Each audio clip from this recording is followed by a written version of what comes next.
Buenas tardes. El Centro Cultural del Banco de la República de Cúcuta les da la bienvenida a la actividad virtual de esta tarde. Hoy tendremos la conferencia titulada El lejano oriente neogranadino, elementos estables del nomadismo fronterizo. Guayana, siglos XVI al XVIII. Será impartida por María José Montoya. Esta actividad es la cuarta y última conferencia en un ciclo sobre historia de las fronteras que hemos tenido entre la semana pasada y la presente. Para este cierre, estamos con María José Montoya Durana, quien es graduada y magíster en literatura, así como doctora en historia de la Universidad de los Andes. Trabaja con el equipo de la revista El Malpensante y en el estudio de su fundador hace más de una década, donde traduce, edita, escribe e investiga. Le apasionan la cultura de la conversación y la historia del territorio, de la ciencia y de la cartografía. Cabe destacar la edición que realiza de la columna Lugar Común, una sección de opinión informada por historiadores.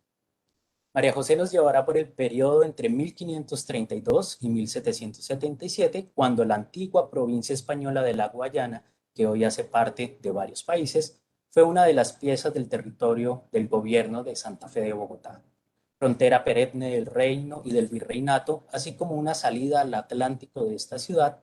Esta provincia fantasma, como la llamó alguno de sus estudiosos, es un caso interesante para observar cómo el nomadismo poblacional forjó tanto un duradero territorio fronterizo como estructuras muy perdurables que se pueden observar, por ejemplo, en las rutas de movilidad y comercio.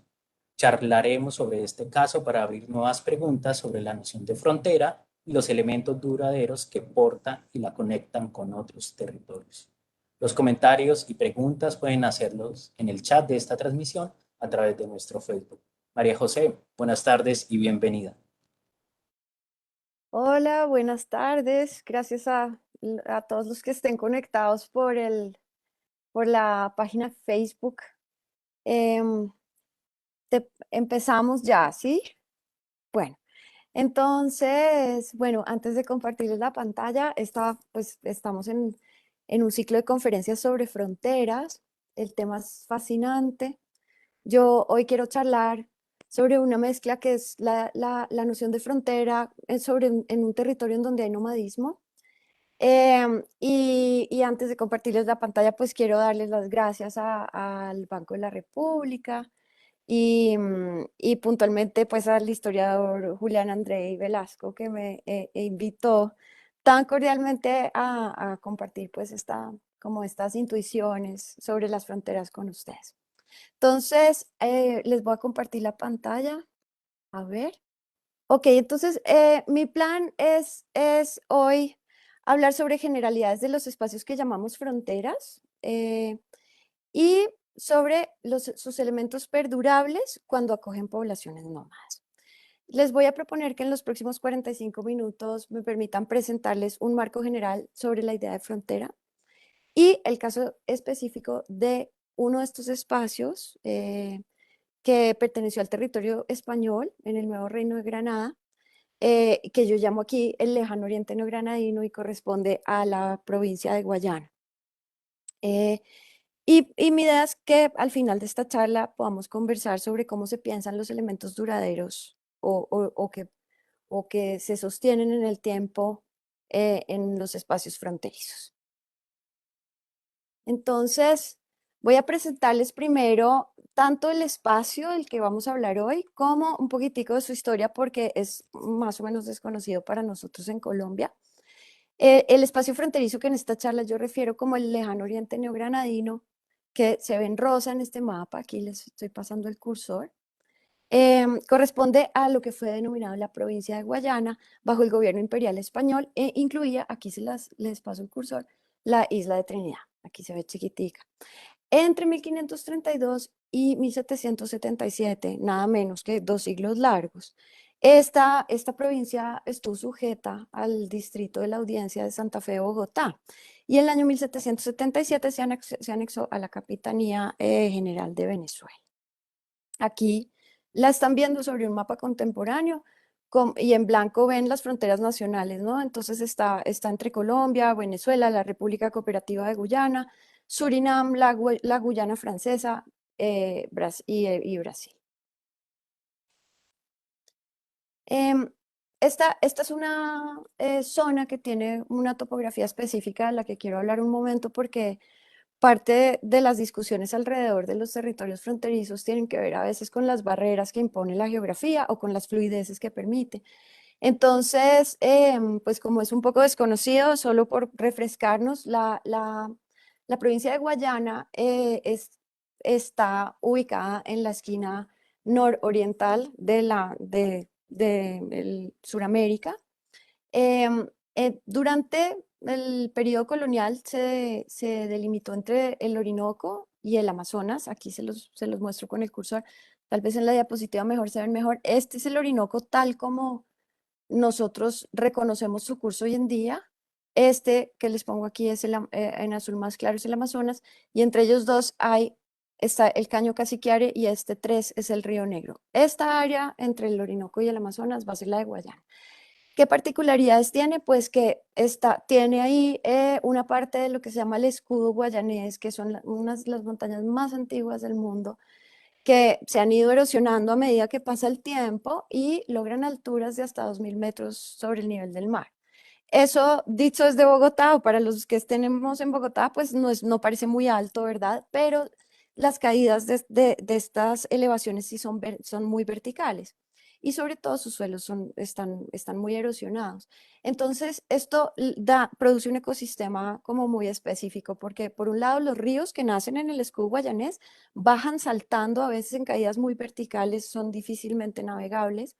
Em, y digamos que van, a medida que corre el agua, van disminuyendo la altura de las montañas y van erosionando. Y son aguas que, digamos que no están cargadas de nutrientes, es un espacio que es más bien árido, aunque al nivel del mar y en las zonas más bajas tiene una selva tropical húmeda intensa y poblada. Y el otro ecosistema que acoge el escudo guayanés es el que proviene de la cordillera de los Llanos Orientales. Aquí les voy a mostrar.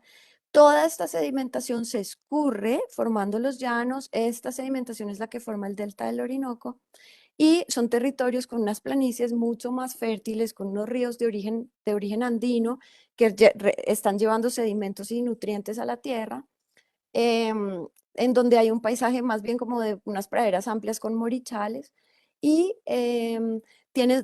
se conjugan aquí dos regímenes de lluvias. El hemisferio norte de Guayana, a ver, aquí está la línea equinoccial, entonces las lluvias de la parte de arriba de Guayana que van como entre marzo y octubre, y las del sur de Guayana, que van al principio del año. Entonces, en el corazón de Guayana, donde está el Caño Cassiquiare, donde se juntan, se comunica, digamos, el Amazonas con el Orinoco a través del Caño Cassiquiare y el Río Negro, hay un régimen importante de corrientes porque recibe el agua de las lluvias que han caído en el hemisferio norte y luego las mareas o la corriente que sube del Amazonas cuando ha llovido en el sur. Entonces, este es un espacio pues retador, muy fluvial, que se navega solo en ciertas partes, que está lleno de meandros, que es inundable y, mm, y que cuando se inunda, forma como un archipiélago de montañas dentro del continente. Bueno, eso como por reconocer pues la topografía. ¿Qué pasa por qué este es un espacio desconocido? Yo quisiera como contarles eso.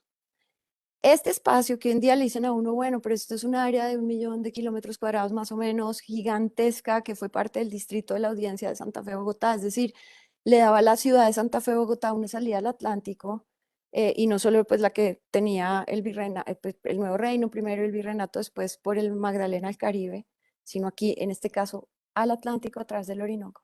A nosotros que normalmente eso nos suena rarísimo, y es que esta provincia, que ya les digo que tuvo esa sujeción tan larga, bueno, por un lado fue un poco inexplorada, eso es cierto, pero por el otro lado, pues esa sujeción sí existió y fue reconocida por los contemporáneos. Entonces, les quería mostrar que, aunque nosotros hoy la ignoremos, ya les voy a decir por qué, o ignoremos buena parte de su historia, durante el gobierno español se conoció y se conoció, pues, de una forma que no, digamos, no fue totalmente ligera, digamos que el conocimiento alcanzó a ser más o menos profundo, no tanto como en otros lugares por comparación, pero no tan leve como el que nos heredó la República tras la independencia. Entonces aquí les muestro, este es un mapa del virreinato hecho 5 años antes de que a Guayana la volvieran parte de la Capitanía General de Venezuela. Y aquí pueden ver, está, paso el cursor, espero que lo estén viendo, está en rosa el área de Guayana, aquí está el Orinoco, aquí está el Río Negro, Cassiquiare, aquí está el Amazonas, y hay bastantes marquitas, no se alcanzan a ver mucho pues por el tamaño que nos da el mapa, pero está bastante rotulado. Em, este es un mapa un poquitico posterior, es de 2 años antes de que Guayana se pasara a la Capitanía General de Venezuela. Y es un mapa que ya no es virreinal, es un mapa de toda América Meridional. Y yo lo puse aquí para que ustedes pudieran ver como más de cerca cómo se ven las marcas. Es importante considerar que es un mapa de toda Suramérica. Entonces, el hecho de que esté así de poblado de marcas aquí habla de un conocimiento más o menos profundo sobre la zona. Bueno. Y aquí pueden ver por comparación el mapa, el primer mapa de la Colombia independiente hecho por José Manuel Restrepo en 1827, en que la provincia pues aparece bastante despoblada de nombres. Entonces, 52 años después de que en la cartografía imperial española nuestra provincia estuviera llena de marcas y portara un montón de información, en manos de los primeros historiadores republicanos, al menos en el caso de Colombia, aparecía así, pues hay que contar con que hubo una guerra de independencia, se murió casi toda una generación como de ilustrados neogranadinos, eventualmente no podían saber más y en algún sentido también la omitieron, pero lo cierto es que a nosotros nos ha llegado una historia del territorio virreinal que no incluye esta provincia porque normalmente se calca la República de Colombia, que les tocó a nuestros primeros historiadores, sobre todo el pasado de lo que se llama el periodo colonial. Bueno, entonces ahora vamos a entrar en materia, ya que estamos como ubicados con el caso por el que vamos a estar como transitando hoy. Vamos a pensar en las fronteras. Entonces yo hice esta diapositiva porque me gusta esta analogía, creo que puede ser útil o por lo menos para mí resulta fértil. Decía Jorge Luis Borges que todas las palabras fueron alguna vez un neologismo. Los neologismos son esas palabras nuevas, eh, inventadas, que a veces son mezcla de dos términos, en fin. Hay un chiste, ¿no? Por ahí que dice que todo rico fue alguna vez un nuevo rico. Bueno, también se aplica. Entonces, para hacer mi analogía, yo pensaba que el uso, el paso del tiempo, la popularización de un vocablo le van dando poco a poco su estatus pleno como una voz propia de la idiosincrasia de un idioma. En algún momento, las voces que antes fueron raras, inventos, que esto qué quiere decir, se vuelven palabras comunes y corrientes que se usan. Entonces, yo pensaba que quizá todos los lugares fueron alguna vez una frontera. Em, y me parece a mí que es interesante pensar qué es lo que integra un lugar con el resto del espacio, qué lo naturalizan las formas de ser percibido, para que un día lo que es excepcional de su lugar como frontera, de su papel fronterizo, haya desaparecido y acaso se olvide, para que de pronto uno sienta que está en un lugar que no es una frontera y ni siquiera se pregunte si alguna vez lo fue. Entonces yo parto de esta reflexión inicial para pensar en las fronteras, que es una noción, la de frontera, que tiene tantísimas definiciones como porosidades, digamos, es una frontera que en algún sentido todavía hoy es vaga. Entonces, a ver, voy a pasarla. Bueno, entonces, Guayana, el área de la que vamos a hablar, fue una frontera de manual. Les cuento su historia rápidamente. Durante el siglo XVI fue muy codiciada, hubo mucha especulación geográfica sobre ella porque ahí se supuso en algún momento que estaban las riquezas del Dorado. La exploración, digamos, el interés por entrar en ella fue muy intenso, hubo muchas pugnas entre capitanes que querían conquistarla, pero la exploración fue leve, porque la penetración pues fue menor, y pues apenas estaban explorando un área que ya imponía las dificultades como que yo les acabo como de mencionar. La Guayana en el siglo XVII, cuando ya los españoles tenían dos emplazamientos fueron dos ciudades que digamos que sobrevivieron en el tiempo, pero fueron muy móviles, ¿no? Las movieron muchas veces porque, bueno, porque era difícil establecer ahí los asentamientos. Fue, digamos, en el caso español, fue una provincia que cobró cierta marginalidad, se fue volviendo periférica, se olvidó en algún sentido de la administración central, puntualmente de Santa Fe de Bogotá, pues hay algunos registros de que los oidores tenían noticias y a veces contestaban como a las solicitudes que hacían desde ese lugar, pero parecía eventualmente un espacio muy remoto, del que estaban bastante desentendidos.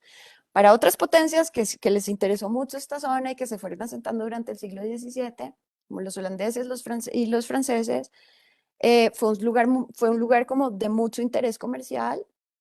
Ahí pusieron los holandeses sobre todo plantaciones de sus ingenios azucareros, en fin, y hubo mucha piratería inglesa recalando sobre todo en la isla de Trinidad y alrededores, entonces pues digamos que tenía un interés también para Inglaterra.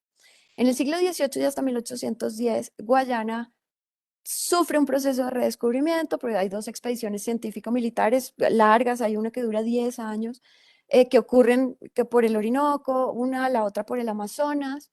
Se empieza a haber un conflicto entre qué partes de la Guayana pertenecen a España y cuáles a Portugal, entonces ahí entra como una nueva potencia a tener un interés sobre los territorios, digamos, del gobierno imperial español aquí.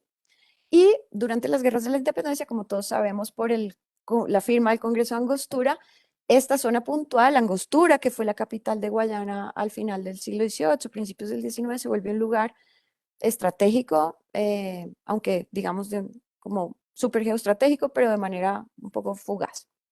Entonces, la palabra frontera viene del latín fronteria y en general esta palabra sirvió para delimitar, para ponerle el límite de una nación frente a otra en Europa. Pero en el español que se habló en el imperio, es importante concebir que hay otras significaciones de frontera. Yo les voy a dar dos nada más, solo como por entender que es un término complejo que no solamente está limitado a las discusiones, a las disputas limítrofes.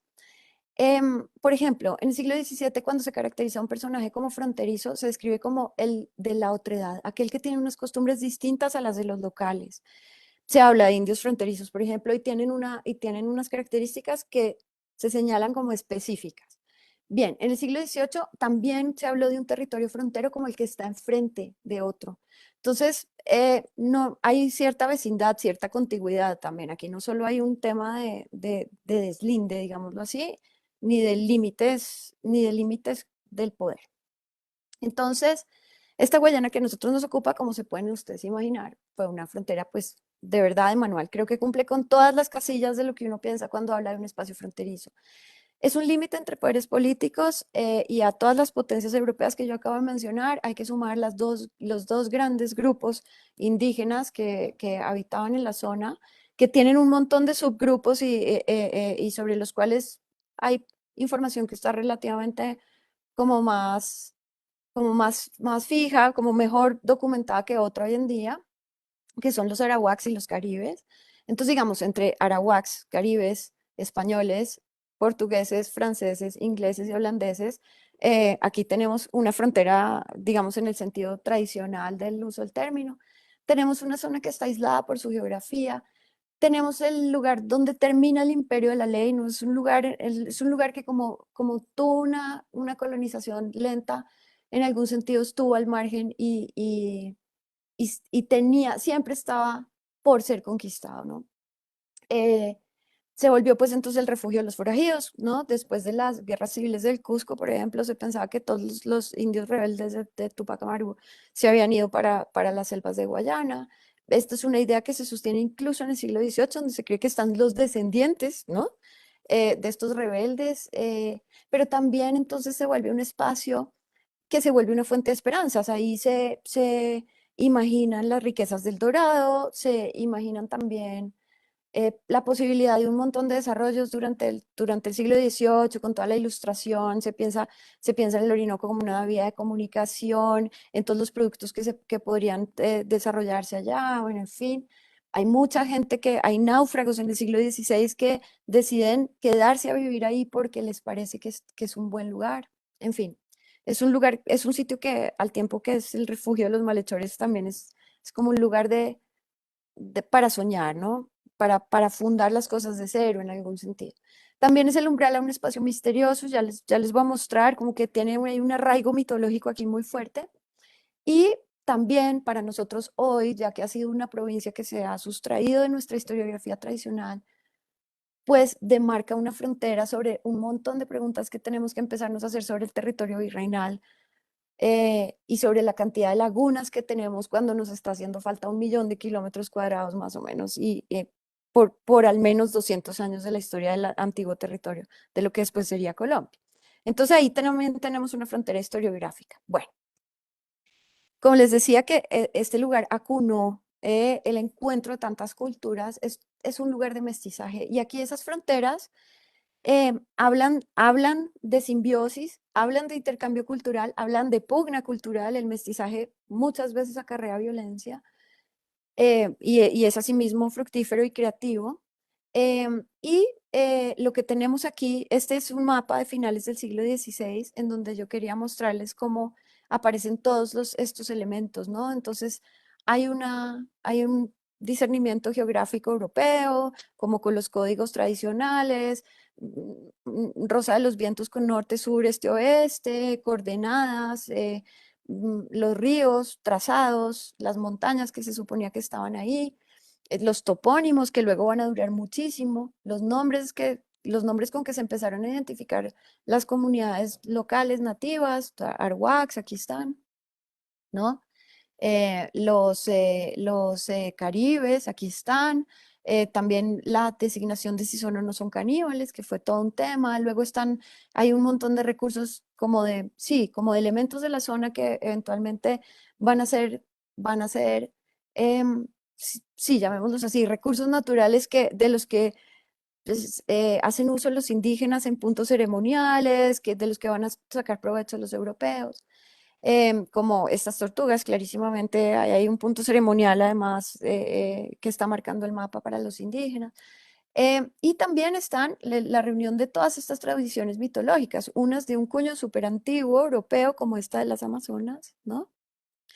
Y otras de cuño aún más antiguo euroasiático como este Eulemia que está aquí, el hombre con el rostro en el pecho, viene pues, de una mitología más que europea, euroasiática y es un poquito más antiguo. Bueno, entonces, ¿cuáles son los lugares comunes de las fronteras? ¿Qué es lo que normalmente nosotros pensamos sobre una frontera? Las pensamos como un lugar, bien sea aquel en donde se encuentran dos potencias, en donde termina, o en donde se desarrolla una actividad económica, donde se expande el señorío o el dominio de un cierto poder. También se piensa como un proceso, por ejemplo, en la frontera norteamericana hacia el lejano oeste, cuando se habla de la frontera no se habla solo como del territorio, sino del proceso mismo, ¿no? De acceso, intervención, asentamiento, conquista, dominio, etcétera. Em, y además de ser un lugar y un proceso, yo creo que las fronteras se pueden pensar también como una relación o como el producto de una relación. En este caso, para pensar en las fronteras donde hay poblaciones nómadas, creo que las variables de esa relación hay que pensarlas entre la densidad poblacional y la permanencia de esa densidad poblacional en el tiempo. Yo creo que eso nos da a nosotros una idea de frontera que es interesante. Y entonces yo me pregunto, cuando es alta la densidad poblacional y se sostiene por una duración larga o mediana en un mismo sitio, es lo más probable que esos lugares originalmente fronterizos pierdan su carácter excepcional y se naturalicen, se normalicen, se integren con el resto de los territorios. Es una pregunta que yo no tengo resuelta, pero pues que yo creo que se puede hacer para volver a nuestra analogía de cómo es que una frontera deja de serlo, ¿no? Es la pregunta, ¿no? Bueno, a ver, paso a la siguiente diapositiva. Entonces, hablemos de nomadismo, porque es el tema de hoy.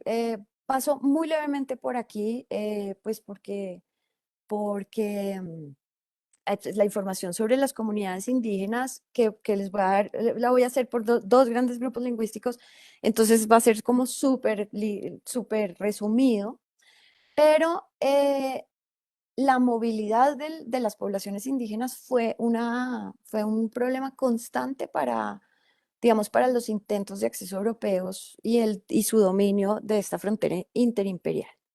Entonces, el nomadismo fue problemático para reducir esas mismas poblaciones indígenas a nuevos poblados estables. Ahorita les voy a dar un ejemplo. Para establecer los emplazamientos españoles de forma duradera, es decir, las mismas ciudades españolas fueron ciudades muchas veces nómadas, las tenían que trasladar de un lugar a otro. Por ejemplo, Santo Tomé de Guayana, que fue la capital de esta provincia, se llamó luego Angostura porque la pasaron, se llamó, bueno, luego se llamó Nueva Guayana y luego Angostura, porque la fueron moviendo hasta descubrir cuál es el lugar más delgadito de la corriente del Orinoco. Y el emplazamiento lo escogieron ahí porque desde ahí los cañones que disparaban desde la fortaleza que protegía la ciudad alcanzaban a tocar los barcos de los holandeses cuando entraban pues, por el medio del río. Entonces, eso simplemente por explicarles cómo son ciudades andantes, no son ciudades que van caminando, y en ese sentido también la frontera urbana de los asentamientos españoles cambia, y eso es importante porque el imperio español funcionó sobre un proceso de urbanización, funcionaba alrededor de ciudades y de vecinos. Entonces el nomadismo mismo de esas ciudades también es pues, también es un problema pues, para el dominio fronterizo. Y luego también muchas veces las fronteras se establecen porque el señorío se expande sobre el territorio y se expande de distintas maneras, marcando en un mapa diciendo yo tengo derecho sobre este espacio, o ocupando ese espacio, y ese espacio se puede ocupar a veces con construcciones, a veces con ganado, a veces con gente. Entonces, cuando los súbditos son móviles, ese nomadismo produce un dominio difícil de las fronteras o una estabilización compleja de las fronteras. Entonces, ¿qué pasa? Igual que esta movilidad fue un problema para la sí, estabilización del dominio de esa frontera, también fue la llave principal para el acceso europeo al área. Y el cambio de estrategias, es decir, el nomadismo, por ejemplo, de los indígenas hizo que los fenómenos de las estrategias para dominar a esos mismos indígenas cambiaran en la mentalidad de los europeos, que se fueron adaptando también a los retos que les iba poniendo el área, fueron adaptando su saber bélico, digamos, a los retos que les estaba poniendo la geografía humana de este lugar. Entonces, también ese nomadismo permitió deducir en los códigos europeos la geografía de esta área tan compleja en la que es difícil explicar los meandros de los ríos. Son ríos que son estaciones, pues cambian con las estaciones. Entonces, el curso del río, que más o menos sostiene el perfil del paisaje, a veces se inunda. Entonces, para hacer la cartografía de los ríos, por ejemplo, es complejo, mucho más si uno no tiene satélites y no está mirando desde arriba, sino que los tiene que cartografiar metido en el bote desde el río mismo, o buscando una montaña, un montículo más o menos alto, un padrastro en donde pararse para otear el horizonte y tomar las medidas. Entonces, tiene un impacto también en las deducciones geográficas. Bueno, a ver. Entonces quería mostrarles la queja, ¿no? Sobre el nomadismo del que les estaba hablando. Esto fue muy frecuente, uno lo ve en el siglo XVI, por ejemplo, uno encuentra muchas veces descripciones de los indígenas que dice que salen de cacería, que salen a cazar otros indígenas, que dejan despobladas las zonas, que en esos ciclos se demoran tantos meses. Ese tipo de descripciones existen. En el siglo XVIII, por mostrarles como la durabilidad de este tipo de quejas, el virrey del Perú, se quejaba en un informe que dejó, en una relación de gobierno que dejó escrita, se quejaba de que en los países no conquistados, que era como llamaba la frontera entre la selva amazónica peruana y la Guayana, y que describía como unas selvas y montañas de difícil tránsito y los llanos muy húmedos, cenagosos y ardientes. Se quejaba él de que no podían reducir a los indios porque los indios, no perdían mucho quitándoles sus casas, y cito, porque con 4 palos y unas hojas de árboles en pocas horas fabrican otras en el lugar que les parece.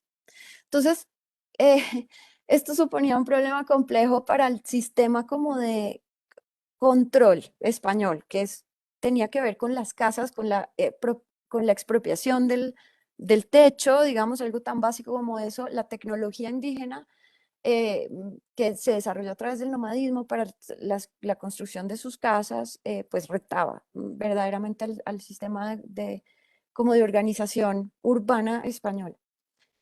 Pero también hacía que cambiaran las estrategias o que se fueran meditando qué estrategias hay para dominar estos indígenas, ya que no lo podemos hacer castigándolos con quitarles sus casas. Entonces, dice el conde de Superunda, este virrey del Perú, dice, reducirlos por armas se ha tenido siempre por imposible, respecto de que con mudarse de un lugar a otro e internarse en lo más espeso de la montaña, quedan frustradas las diligencias, perdidos los gastos y expuestas muchas vidas. Bueno, simplemente por mostrarles la duración de esta complicación. Bueno, entonces ahora hablando de los dos grupos indígenas, pues como que cuya movilidad voy a traer a colación aquí, tenemos, bueno, los dos grandes grupos lingüísticos de Guayana. Entonces, para el siglo XVI, cuando llegaron los españoles, entre el Amazonas y el Orinoco existían diferentes sistemas y subsistemas regionales de intercambio indígena en un marco muy complejo de relaciones interétnicas estables y variadas. En su distribución, las fuentes antiguas y los documentos contemporáneos a nosotros hoy, pues los que hacen los etnohistoriadores y antropólogos, diferencian el predominio de grupos de lengua arawak al oeste del Orinoco Medio. El Orinoco Medio es entonces por aquí. Y otro grupo predominante de lenguas del tronco caribe hacia el sur y el oriente del río, es decir, por acá, em, que alrededor de las cuencas del Caroní, del el Esequibo, que es aquí, el Cuyuní y otros ríos. Entonces, sobre el poblamiento de Guayana se sostienen tres teorías. Una es que los indígenas migraron hacia Guayana desde los Andes. Otra es que se desarrollaron a partir de núcleos costeros desde las Antillas. Y otra es que hubo una migración desde el Amazonas hacia el área de Guayana. Esta última teoría es la que ha cobrado como más credibilidad entre los expertos. Y lo que sabemos es que la Guayana se pobló primero con comunidades del tronco arawak, eh, más o menos 5.000 años antes del tiempo presente, y que luego llegó la migración caribe, más o menos hace 1.600 años antes del tiempo presente. Aquí, en esta diapositiva, yo puse dos reconstrucciones de las rutas de comercio, por un lado de los caribes, y de las rutas de comercio y puntos ceremoniales sagrados de los arhuacos, que no hay que confundir con los aruacos de la Sierra Nevada, que son de tronco chipcha. Estos son los aruacos de Guayana. Es importante hacer esa distinción, al menos para nosotros en Colombia. Entonces, les quiero mostrar. Aquí, este es el Orinoco. Entonces, fíjense que la zona está muy compartida con los caribes. Aquí está la isla de Trinidad, es por aquí va el Orinoco, ¿no? Aquí sube un poquito por el Meta. De los arhuacos tenemos también estas informaciones, ¿no? Como que se desprenden del río hacia los llanos, ¿no? Y ocupan, miren, aquí hasta el Amazonas y aquí hasta un poquito arriba del Amazonas. Entonces, bueno, en esta reconstrucción. Entonces, simplemente porque ustedes vean cómo se están solapando, en el siglo XVI, reconstruidas hoy, en parte con ayuda de reconstrucción de memoria oral, un proceso como muy complejo que hacen los antropólogos, tenemos dos comunidades circulando exactamente en la misma zona, como en momentos distintos del año y en ciertos momentos entrando en guerra en algunos puntos de esta geografía. Bueno, entonces, aquí les quiero mostrar cómo se entendía Guayana en el siglo XVI, porque si bien yo les estoy hablando de esta curva que hace el Orinoco, que es como nosotros como entendemos el curso del río hoy, en el siglo XVI los españoles primero y luego los ingleses y los holandeses, cuando fueron a deducir los cursos de los ríos, les tomó mucho tiempo entender y la teoría que fue más predominante es que el río Orinoco nacía en Pasto, o bueno, abajito de Pasto, y se extendía como un gemelo horizontal del Amazonas hasta desaguar aquí en el Atlántico. Entonces, no sé, yo les marqué este es un mapa contemporáneo. De este mapa salió la reproducción impresa que les mostré ahorita que tenía el Amazonas y el Bleme con el perrito caminando ahí por el río. Entonces, es un mapa hecho por ingleses sobre información que tomaron de Antonio de Río, capitán español. Y quiero que vean, yo les coloreé aquí el río Meta y el río Pauto, que son los que están a espaldas de Santa Fe, Bogotá, por los cuales se va a establecer ese elemento estable del que yo quiero hablar ahora, que es, pues, que es una ruta, que es lo que les quiero mostrar. Entonces, si bien el nomadismo supuso un problema mayor para estabilizar lo fronterizo de la provincia, un asunto que nunca fue resuelto, em, en esa relación que yo estoy proponiendo entre la densidad poblacional y su duración, más o menos mediana, digamos, o sí, mediana duración en un territorio tan fronterizo como este, ¿cuáles son los elementos que perduran? Porque todo se está moviendo, todo es variable. ¿Qué elementos podríamos registrar en el tiempo con cierta frecuencia que nos permitan historiar, hacer una historia de las fronteras a partir, digamos, una historia de las fronteras no más a partir de la estabilidad? Entonces, de un lado, tenemos los elementos de larguísima duración, que son los elementos casi que geológicos, ¿no? Entonces está el curso de los ríos, que aunque varía, ya les dije como que se inundan y tal, guarda más o menos un perfil general, es raro, se habla de la memoria del agua, de hecho, ¿no? Tiene que haber una acción muy fuerte para que un río definitivamente cambie su curso. Y de mediana duración, pero asociados necesariamente amarrados a la estructura que imponen los elementos geográficos, están las rutas, están los ciclos mismos de la movilidad nativa y están los nombres que, aunque muchas veces tienen vacilaciones, entonces un río tiene un nombre hasta cierto punto y luego de ahí en adelante tiene otro, aunque existen esas vacilaciones, aunque dos ríos a veces tienen el mismo nombre, etcétera, y eso ocurre, los nombres permanecen, normalmente no cambian. Entonces, o bueno, no cambian, sino en ciertos eventos muy específicos también, como muy notorios. Entonces, ese es un elemento que es estable que a los historiadores a veces nos ayuda mucho. Entonces, pero bueno, entonces yo les quiero mostrar una ruta de larga duración por estudiar uno de esos elementos perdurables. Esta es una ruta que duró por lo menos 250 años durante el gobierno imperial. Ya yo ahí no estoy calculando los demás años en que ha pervivido hasta nosotros, incluso hoy. Entonces, este es un camino de los llanos nace a espaldas de Bogotá y va hasta la isla de Trinidad. Voy a mostrarles sobre el mapa. Aquí está Santa Fe, aquí están los ríos por los que se pudo salir en el siglo XVI desde Santa Fe hacia el Meta y la ruta que terminó siendo ir por el Meta hasta desembocar en el Orinoco y por el Orinoco salir hasta la isla de Trinidad. Bueno, entonces este camino fue abierto por Antonio de Río entre 1583 y 1592, es decir, se demoró casi 10 años en entender este camino y tuvo varias expediciones lo hizo, digamos, este fue el resultado de la tercera expedición, pero eh, le tomó muchos intentos y mandar emisarios primero, etcétera. Es una empresa, digámoslo así. Em, Aquí yo se los estoy mostrando sobre el mapa de América Meridional que ya les había referido antes, 1775, en el que se ven la cantidad de marcas. Este es un mapa del siglo XVIII, ¿no? Pero por eso justamente me permite a mí mostrarles más o menos qué referentes tenemos nosotros hoy y qué topónimos hay de larga duración aquí, ¿no? Entonces, si nosotros comparamos esta ruta con las reconstrucciones comerciales de los grandes grupos lingüísticos que se estaban moviendo en la zona, pues lo que vamos a ver es que el lugar por el que se movieron las huestes de Antonio de Berrío va a estar cruzado perfectamente con tanto las rutas ceremoniales y comerciales arawak como con las Caribes.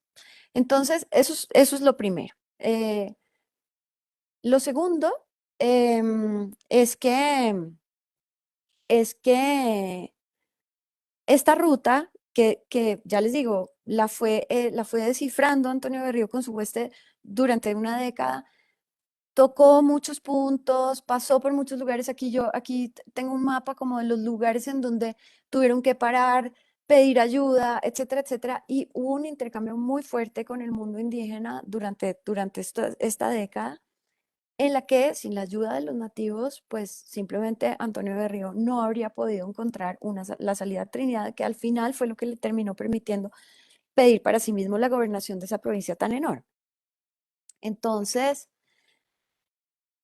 10 años antes de que Berrío entrara a su ruta, había, había, estaba clarísima la posibilidad de conectar Santa Fe con el Orinoco, porque los españoles habían visto que los indígenas transitaban esta ruta. Entonces, en este mapa que les voy a mostrar aquí es de Diego Sánchez de Sotomayor, y es un mapa que, miren, lo que toma es como la fachada costera de lo que se llamaba tierra firme en ese momento. Entonces aquí les muestro, esta es la península de La Guajira, como él la pintaría. Aquí está el río Magdalena, este es el lago de Maracaibo y este es el Orinoco, que él ya le pinta una leve curvita, ya le- se va internando un poquitico hacia el sur. Entonces, en este mapa hay un recuadro aquí, del cual les voy a leer una cita que me interesa, porque le da nombre a los indios como indios guayaneses y señala cuál es la navegación que hacen. Entonces dice, les leo, dice, Río Drago, que así se llamaba en ese momento el Orinoco. Este río va vertiendo sus aguas por la jurisdicción del Nuevo Reino. Trae mucha corriente, tiene marea, conoce su agua más de 14 leguas en la mar. Tiene el Golfo de Paria, por su respeto, grandes corrientes y bajos de hacia el oeste de él. Por este río bajan indios, eso quiere decir, bajar quiere decir ir con la corriente, ¿no? Entonces ya saben que el río desagua en el Atlántico, y ya saben ustedes que en ese momento se asumía que el río nacía en Pasto, ¿no? Entonces, o bueno, por lo menos hacia el oriente, como un gemelo horizontal del Amazonas. Entonces, por este río bajan indios, o sea, van hacia el nororiente, más de 300 leguas en sus canoas a rescatar trompas y margaritas y sal y hachas con los indios de la Trinidad, o sea, la isla de Trinidad, y aún con los vecinos de la Margarita, o sea, de la isla Margarita, donde acuden en sus canoas en conserva de otros indios arhuacas, que son de la costa de más a barlovento de la Trinidad. Traen mucho oro y, cierto, los que bajan por este río, como digo, son indios guayaneses del Dorado. El Dorado era la provincia que le atribuyeron a Gonzalo Jiménez de Quesada y que heredó Antonio de Berrío a espaldas de Bogotá en los llanos. Bueno, entonces yo quiero que se fijen en estas más de 300 leguas en que los indios bajan por el río hasta Trinidad y luego a comerciar también con la isla Margarita. Em, y quiero que vean que esta es una descripción 10 años anterior a la ruta descifrada por Berrío. Entonces, ¿qué pasa? ¿Qué va a pasar en el futuro con esta salida de la ciudad hacia el Atlántico por el Orinoco? Pues que para nosotros todavía es una información como rara, nueva, nos cuesta trabajo imaginarnos que eso haya existido. En fin, entonces, ¿qué pasa? Se trata de una ruta poco institucionalizada en el proceso de colonización colombiano, que se desarrolló mucho más notoriamente alrededor del río Magdalena. O sea, nosotros claramente tenemos un eje urbano sobre el Magdalena mucho más fuerte desde el llamado periodo colonial hasta ahora. Bueno, sin embargo, esta fue una ruta muy utilizada, sobre todo por contrabandistas en los siglos XVII y XVIII. Entonces, si bien las autoridades imperiales se preocuparon por esos usos ilegítimos de este camino, todavía en 1789, voy a volver a saltar otra vez al siglo XVIII para mostrarles a ustedes la continuidad del uso de esta ruta. Y además voy a saltar al siglo XVIII en un momento, en 1789, cuando, en primer lugar, Guayana ya no era parte del distrito de la Audiencia de Santa Fe, sino que ahora era parte del de la Capitanía General de Venezuela. Había pasado ya la Revolución Comunera, y además España estaba en guerra con Francia y con Inglaterra. Entonces acuérdense que aquí hay un piratería, ¿no? Por el lado de Trinidad y un asentamiento francés en la Cayena, poquito, ya les muestro en dónde, pero justo en esa fachada contra el mar. Entonces, el comerciante de la compañía guipuzcoana de Caracas, que se llama Fermín de Sancinanea, le proponía al virrey del Nuevo Reino de Granada, Caballero y Góngora, usar esta ruta como un camino expedito y seguro para importar bienes a la capital virreinal. Entonces, ya les voy a leer un segmentito de la relación geográfica que dejó Fermín de Sancinanea, que es increíble. Es no sé, si a ustedes les interesan estos temas tan peregrinos, búsquenla, léanla, es verdaderamente maravilloso. Entonces, no solo tenemos un elemento duradero con esta ruta, sino institucional, por más infrecuente que hubiera sido, es decir, por más de que sea infrecuente frente a la ruta del Magdalena, por ejemplo, y por más de que haya tenido usos ilegales.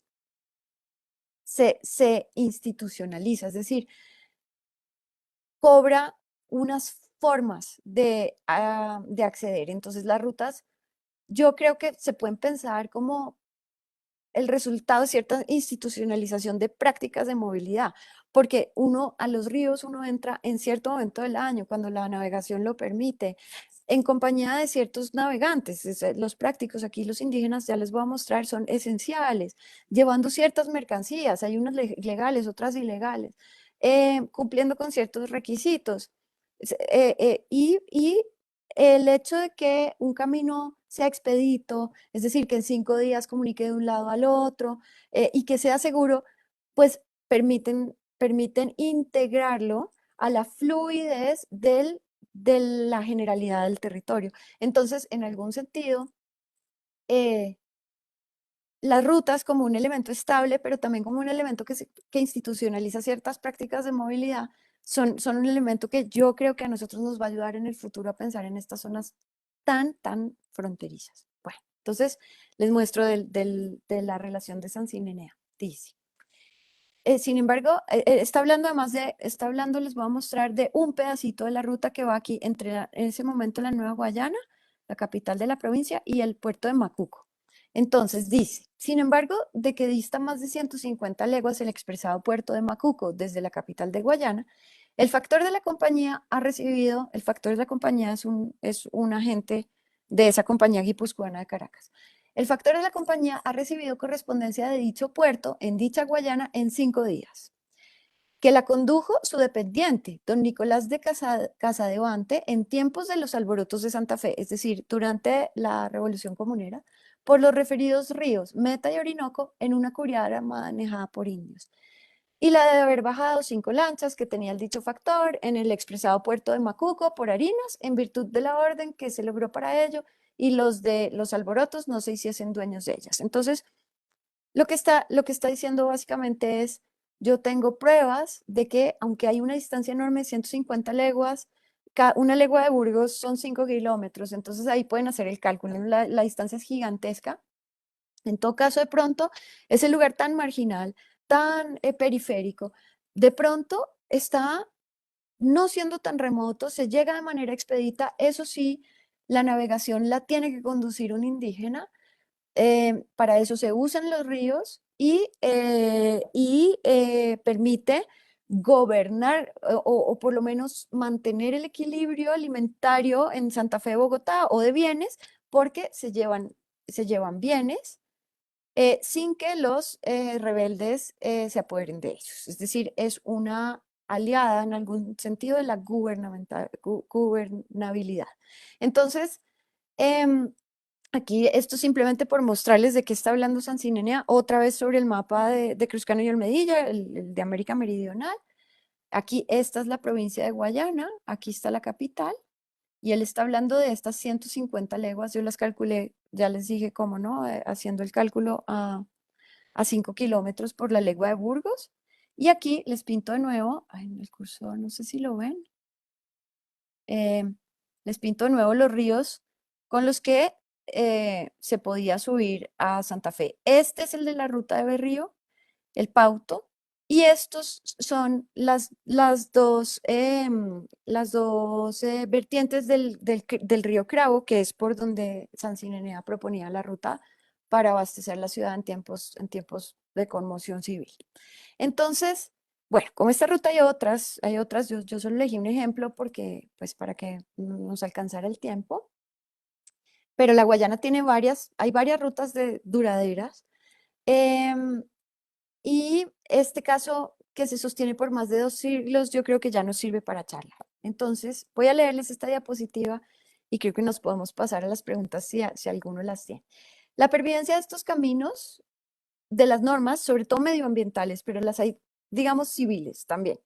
Para remontarlos, de los nombres que adquirieron y que permanecieron en ellos, abren el tema de las fronteras para considerar. Primero, si más allá de la problemática limítrofe, pueden historiarse los vínculos fluidos dentro de una zona fronteriza y en su conexión con zonas adyacentes. Dos, si el nomadismo no constituye una parte fundamental de estas formas de comunicación que poco a poco y aunque levemente se van institucionalizando legal o ilegalmente.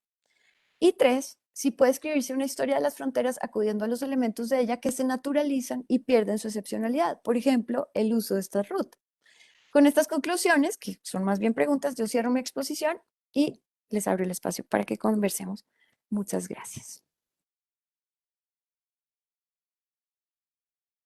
María José, a ti muchísimas gracias por esta linda conferencia, por un tema pues bastante particular y que poco conocemos hoy en día, pero que los colonialistas pues algunos advierten cierta importancia, pero que hay pocas investigaciones. Yo creo que hay muchísimos aspectos que se podrían conversar, pero voy a tratar de proponer solamente algunos. Bueno, lo primero es que me pareció muy interesante pues esta clave positiva del nomadismo, ¿no? Siempre el nomadismo o la inconstancia de las fronteras pues tienden a llevar a pensar que son inestables, ¿no? O las vemos como inestables según muchas visiones, pero en este caso sería otra cosa. Esa inestabilidad pues sería más bien una dinámica y si persiste en el tiempo, pues querría decir que así funcionan las cosas en ciertos territorios, ¿no?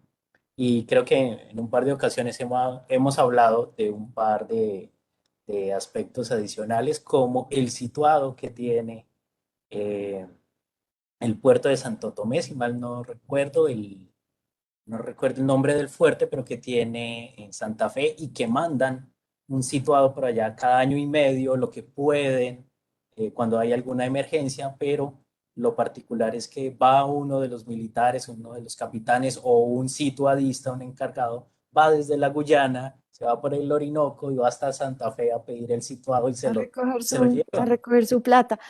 Sí, Sí, porque no llega.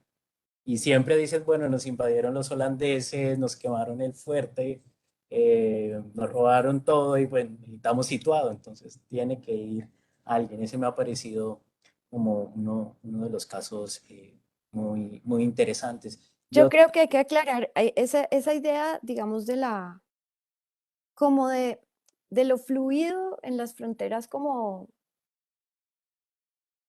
algo que eventualmente puede ser lo que es más permanente, digamos, lo que determina el funcionamiento y la regularización del uso o de la apropiación de un espacio, por supuesto, es visto desde una mentalidad espacial, digamos, heredera del mundo español o, o del mundo europeo, porque cuando uno va a ver cómo funciona pues como en la imaginación geográfica de las comunidades nativas locales, el tema eventualmente cambia mucho y uno no tendría por qué asumir que esa no sea la forma más natural de ocupar el espacio y de usarlo. De hecho, yo lo que creo es que las comunidades nómadas que subsisten en el área hoy, que las hay, tienen mucho que enseñarnos sobre usos legítimos del suelo que eventualmente están muy conectados como con el funcionamiento de los ecosistemas y que no podemos seguir subestimando. Hay una sabiduría humana alrededor como del uso de estos espacios y de la integración de las comunidades con el espacio natural y el diálogo de las fronteras entre lo humano y lo no humano ahí, que en los que el nomadismo funciona, ha funcionado por mucho tiempo, sostiene el, sostiene la operación sobre los usos de la tierra, digamos, no la agota, permite que se renueve, etcétera, etcétera. Entonces yo creo que ahí nosotros tenemos mucho que aprender. Obviamente que este enfoque que yo estoy haciendo es pensado para la historia, digamos, del Imperio Español. Esto es desde una perspectiva imperial, ¿no? Y es cómo se habla de las fronteras de un imperio cuando tiene que lidiar con un problema como el nomadismo, que es complejo para ellos, pero que al mismo tiempo permite por ejemplo, el desarrollo de esas rutas que normalmente terminan sirviendo para el contrabando, pero esto va a sonar muy anarquista y a uno normalmente le dicen que el contrabando, pues, es decir, que las autoridades se preocupaban por detenerlo, por frenarlo, etcétera, pero el contrabando permitió la subsistencia del Imperio Español en estas fronteras, es decir, fue lo que dejó que los gobernadores mismos de estas ciudades encontraran alimento, ropas, harinas, pudieran intercambiar haciendo negocios con los holandeses o con los piratas que estaban llegando ahí, ¿no? Entonces, en algún sentido, como que la posesión territorial española depende también de ese tipo de irregularidades, ¿no? Sobre todo en estos espacios. Y eso tenemos que empezar a hacer las paces con esa idea, ¿no? El contrabando fue más útil a la territorialidad ibérica de lo que uno esperaría, por lo menos en el caso español, pero yo creo que en el portugués también. Claro, y hay muchos casos de esos contrabandos de los indígenas en varias zonas en donde el imperio no tiene mucha presencia o no puede tenerla, pero los indígenas están en un contacto muy fluido, sobre todo pues, comercial, con otros imperios, ¿no? Los guajiros, con los ingleses, y bueno, también a finales del siglo XVII, inicios del XVIII, desde el Nuevo Reino se decía que había unos indios por allá en los llanos que se metían al Orinoco y por allá tenían contacto con los franceses y que tal vez los franceses o los holandeses se podían meter por el Orinoco hasta Santa Fe, ¿no? Entonces hay también Pues unos sí, miedos. pues es que en el siglo XVII, como llegaron unos asentamientos holandeses a la altura del río Esequibo, y había asentamientos holandeses más abajo, digamos más al sur. Pasó que España, los españoles, o por lo menos los pequeños asentamientos españoles que había en la zona, habían desarrollado una relación de amistad larga y de alianza con los arhuacos, arhuacos de la zona. Y los arhuacos tenían un conflicto constante con ciertos grupos cariñas, con grupos de caribes. Entonces, eh, o los caribes pudieron verlo o los holandeses pudieron aprovecharlo, pero el caso es que en el siglo XVII hubo una asociación, una alianza muy fuerte entre caribes y holandeses, en que a cambio de armas, los caribes atacaban las misiones o los asentamientos españoles o los asentamientos arhuacos, cazaban indios arhuacos y los llevaban para las plantaciones de azúcar holandesas. Entonces armaron verdaderas guerrillas indígenas armadas que secuestraban otros indígenas para sostener los ingenios azucareros. Y eso para España supuso un reto, les armó un problema al interior de su propio territorio muy complejo, porque es que tenían bandas de indígenas que se sentían muy enemistados con el poder español y que estaban obteniendo pues armas de fuego de los holandeses, hachas, ¿qué más quieres? Entonces, en algún sentido, pues resultaba muy beneficioso para ellos también esa alianza. Entonces, eso determinó también que la forma en la que se trató a los caribes durante el siglo XVIII fuera muy específica. Los españoles hicieron en algún momento un indulto general para todos los caribes y desarrollaron unas estrategias de aproximación que buscaron ser menos violentas, ¿no? Buscaron mejorarles la propuesta holandesa, digámoslo así, ¿no? Entonces, esta zona sí que tiene muchas particularidades con eso, pero esos rumores de indígenas que se encuentran con franceses o que se encuentran con holandeses y suben por el Orinoco, pues ocurrió, pues, existía, digamos, básicamente era el problema limítrofe, ahí sí que, si quieres, de España en este lugar, pues era ese. Sí, bueno, muy interesante todo ese tejido de relaciones que a muchos nos podría sorprender, o bueno, que sorprende porque a veces tenemos unas visiones un poco binarias, o que es solo el imperio contra los indígenas o entre imperios. Entonces la cuestión es mucho más compleja, ¿no? Y la adaptabilidad de las estrategias según cada grupo que intereses tiene. Y me llamó también mucho la atención este testimonio del comerciante, se me olvida el apellido, Fermín de Sancinenea. Sansinenea.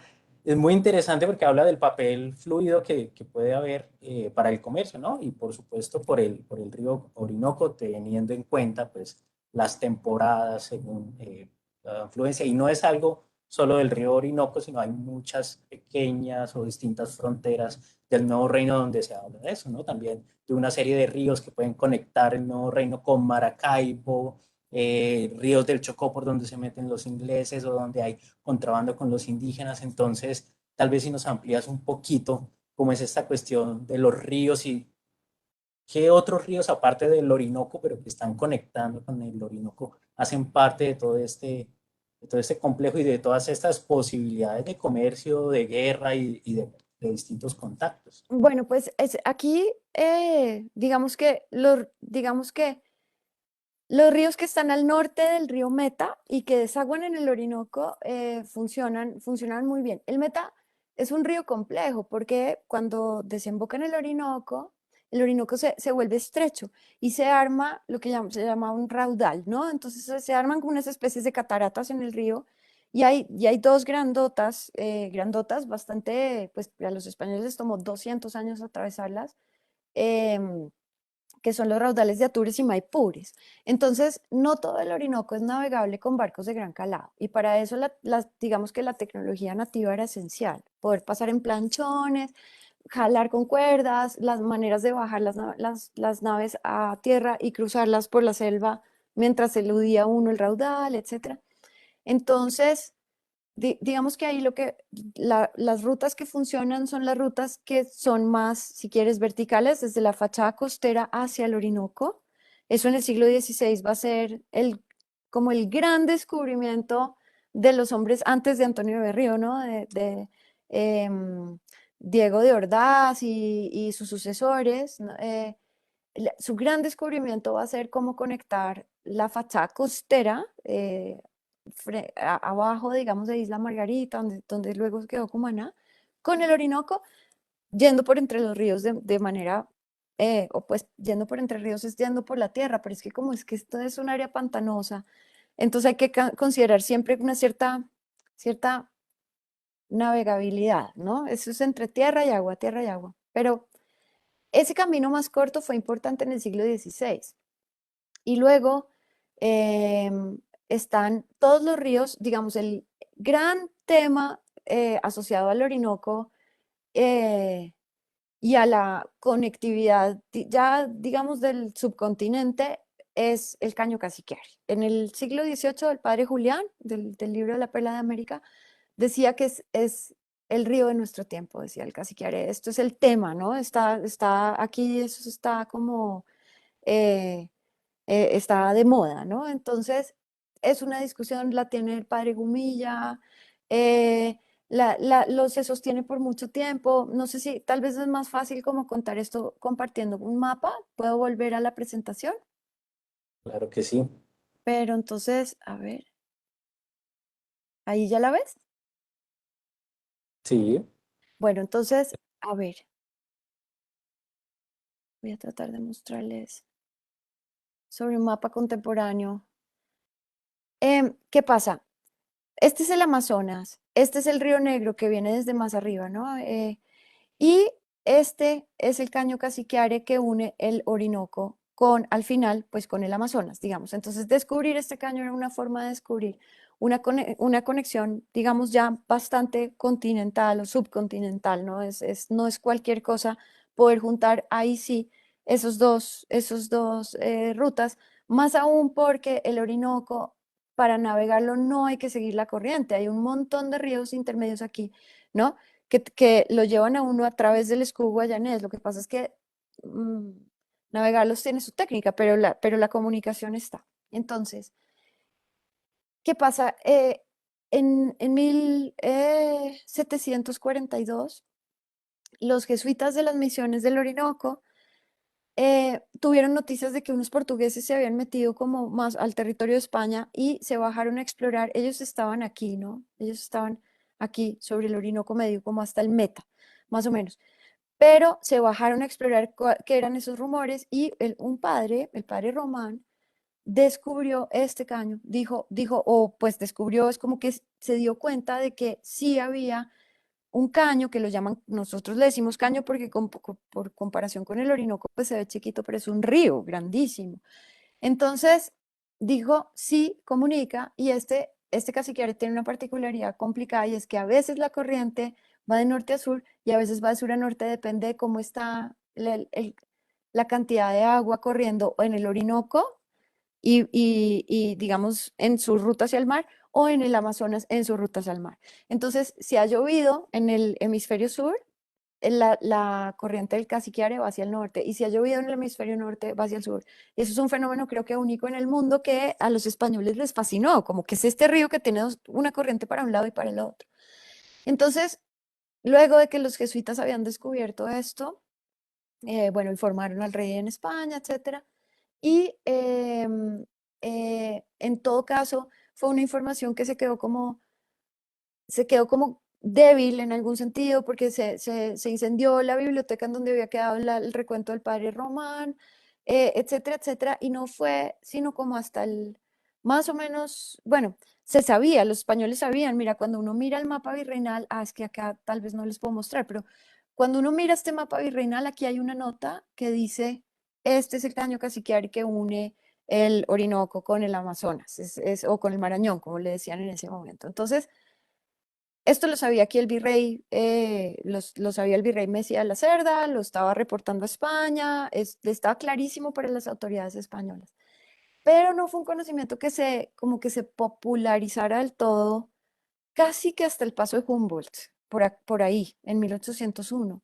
Entonces, pero fue el gran tema, digamos, el río de nuestro tiempo, como diría el padre Julián, en el siglo XVIII, descubrir el Cassiquiare fue como todo un evento, lo discutieron en la Academia de Ciencias de París, lo discutieron los jesuitas acá y en Francia. eh, Hubo un montón de mapas derivados de la expedición del Meridiano, la expedición cuando vinieron a medir acá un grado de arco del Meridiano que fue a Quito, ¿saben? Que vino Jean-Marie de la Condamine y con Jorge Juan y Antonio de Ulloa. Cuando la Condamine se devolvió por el Amazonas y aprovechó para hacer unos mapas. Y la gran discusión de los mapas de la Condamine, por ejemplo, es el Caño Caciquiare. Entonces, él obtuvo la información de una informante indígena que nunca nos dice su nombre, dice una mujer indígena, dice tal, y él lo pintó en su mapa. Pero eso era un tema todavía muy discutido cuando él llegó a la Academia de Ciencias de Francia con ese mapa. Y fue un tema muy, digamos que estaba en juego el honor de los jesuitas, ¿no? Entre jesuitas mismos tuvieron muchas discusiones. El padre Gomilla decía que no existía el caño caciquiare. El año en que salió su libro, fue como 2 años después de que el padre Romano había estado ahí. Entonces, eh, no sé, fue una cuestión como disputada, pero eso, digamos, ese es otro río importante. Otro río, el río Blanco, que es un río que va acá por el interior de Guayana y en cierto momento va paralelo al Negro y se une también al Amazonas. Esta es otra ruta de la que hay testimonios. Hay testimonios de caciques indígenas arhuacos, porque la zona de los arhuacos estaba como aquí, ¿no? Entonces, hay testimonios del siglo XVI sobre caciques arhuacos que pasan del Orinoco al Amazonas, por ejemplo, que eso está anotado en mapas, pues yo los he estudiado, en el que eso está escrito. Entonces, es raro porque esta es una zona que es un archipiélago y que siempre la pensamos insularizada, siempre está aislada, siempre es una isla, está por allá atrás, detrás de esos riscos del macizo guayanés, entre las dos cuencas de esos ríos enormes, inundado, en una selva superpoblada, pero los ríos producen una movilidad interior espectacular y además, como acabamos de verlo, hay una historia muy fuerte de los vínculos fluidos a través de los ríos, de esa suerte de isla o de archipiélago interior continental con otros territorios como, por ejemplo, el del virreinato al que estuvo sujeto. Entonces, yo creo que nos toca todavía pensar más, ¿no? En cómo son esas fronteras y en verdad qué tan marginales fueron, porque por lo menos por el lado de los ríos, yo no digo que pierdan gran parte de su marginalidad, porque sí lo fueron muy marginales, pero se abren unos poros que sí exigen hacer un montón de matices cuando uno piensa en una zona periférica, ¿no? Bueno, eso es lo que te puedo contestar. No, no, muchísimas gracias. Yo creo que es una historia muy, muy fascinante porque no solo es una especie de frontera en el imperio español con otros imperios, sino también es una frontera, como tú dices, o el lejano oriente neogranadino. Es algo que ven un poco lejano, frontera, pero Sí. está integrado y creo que hay muchas posibilidades de Pues investigación. yo lo llamé así porque hay una exotización, ¿no? También. Entonces, un sitio así como, ay, está el mito del Dorado y tal, y cuando uno va y lo estudia, es un lugar que, incluso en el siglo XVI, cuando está toda esa mitología como tan, como que es tan fascinante, pero también tan enceguecedora, uno ve que los españoles tratan este territorio con una racionalidad impresionante. Em, es casi a veces yo siento que el surgimiento de los elementos como más fantásticos de la mitología, aparte, digamos, de la idea de las riquezas y el oro, porque eso sí era compartida como por todos, pero esto, ¿no? Como las hombres con el rostro en el pecho y este tipo de cosas ya muy fantásticas de la mitología doradista, yo a veces siento que habría que rastrear cuántos son herencias de las interpretaciones británicas y holandesas sobre este territorio y no necesariamente españolas, al menos en el siglo XVI. En el XVII ya no sé, porque ahí ya el mundo barroco es como otra cosa, sobre todo entre los españoles, pero para el siglo XVI es un lugar que lo tratan con una racionalidad muy pragmática. Entonces, bueno, pues está todo, está por estudiarse, ¿no? Es que es un terreno nuevo también para nosotros ahora como investigadores. Entonces, y estamos especulando nosotros mismos también mucho mientras acabamos de entender la documentación.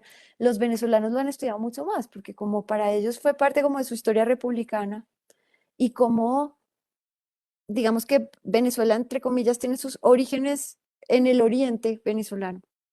A ellos la provincia de Guayana, la isla Margarita, Trinidad, Además son de lugares que les reclamos importan territoriales, un montón, ¿no? Sí.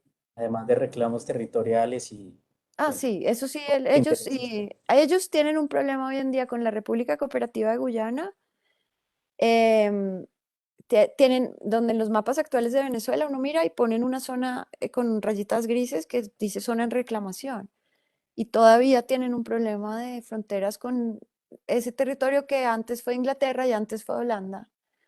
Entonces, ahí sí que está vivo ellos sí que lo estudian, tal vez porque tienen el problema limítrofe más, como más vivo, ¿no? En 2011 Hugo Chávez mandó tropas a la frontera. Dice, para unos tanques frente a la selva, frente a la selva de la República Cooperativa de Guyana, eso que era como una cosa como, hay algo que sigue siendo un poquito surrealista alrededor de la zona, porque, ¿no? El Y a, pro- pragmatismo encuentra cierto límite ahí, la selva frena, ¿no? El pragmatismo, de cierta manera. no, y a propósito del barroco, pues un montón de situaciones del mismo territorio parecen oximorones, ¿no? Parecen como que se mueve, pero parece frontera, pero es dinámico. Bueno, yo creo que este tema parece un oximorón y con esto pues me gustaría cerrar y agradecerte mucho por esta fascinante charla y esperaremos a tener todavía un poco más de tus investigaciones en el futuro. Ay, gracias. No, gracias a los que se hayan conectado. Yo no veo el Facebook, no sé si hay alguien ahí. Gracias a ti por estas Sí, preguntas. sí. Nada, pues que una invitación como a que este tema está ahí a la mano para investigarlo. Es fascinante. A los curiosos, que ojalá lo exploren. Yo aprendí un montón, ¿no? Y me he divertido muchísimo estudiándolo. Vale, bueno, muchísimas gracias a María José Montoya y a todos quienes nos sintonizaron. Gracias.